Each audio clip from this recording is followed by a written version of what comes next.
Ézéchiel, chapitre 42. Il me fit sortir vers le parvis extérieur du côté du septentrion, et il me conduisit aux chambres qui étaient vis-à-vis de la place vide et vis-à-vis du bâtiment, au septentrion. Sur la face, où se trouvait la porte septentrionale, il y avait une longueur de 100 coudées, et la largeur était de 50 coudées. C'était vis-à-vis des 20 coudées du parvis intérieur, et vis-à-vis du pavé du parvis extérieur, là où se trouvaient les galeries des 3 étages. Devant les chambres, il y avait une allée large de 10 coudées, et une voie d'1 coudée. Leurs portes donnaient au septentrion. Les chambres supérieures étaient plus étroites que les inférieures et que celles du milieu du bâtiment, parce que les galeries leur ôtaient de la place. Il y avait 3 étages, mais il n'y avait point de colonnes, comme les colonnes des parvis. C'est pourquoi, à partir du sol, les chambres du haut étaient plus étroites que celles du bas et du milieu.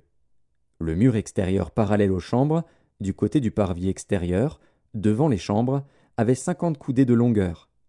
Car la longueur des chambres du côté du parvis extérieur était de 50 coudées.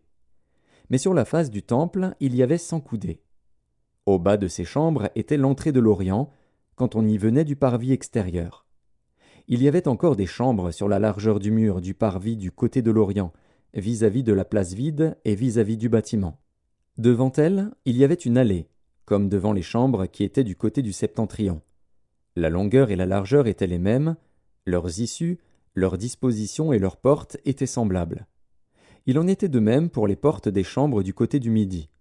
Il y avait une porte à la tête de l'allée qui se trouvait droit devant le mur du côté de l'Orient, par où l'on y entrait. Il me dit, « Les chambres du septentrion et les chambres du midi, qui sont devant la place vide, ce sont les chambres saintes, où les sacrificateurs qui s'approchent de l'Éternel mangeront les choses très saintes. Ils y déposeront les choses très saintes, les offrandes, les victimes présentées dans les sacrifices d'expiation et de culpabilité, car le lieu est saint. Quand les sacrificateurs seront entrés, ils ne sortiront pas du sanctuaire pour aller dans le parvis extérieur, mais ils déposeront là les vêtements avec lesquels ils font le service, car ces vêtements sont saints. Ils en mettront d'autres pour s'approcher du peuple. » Lorsqu'il eut achevé de mesurer la maison intérieure, il me fit sortir par la porte qui était du côté de l'Orient, et il mesura l'enceinte tout autour.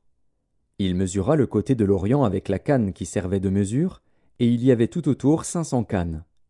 Il mesura le côté du septentrion avec la canne qui servait de mesure, et il y avait tout autour 500 cannes.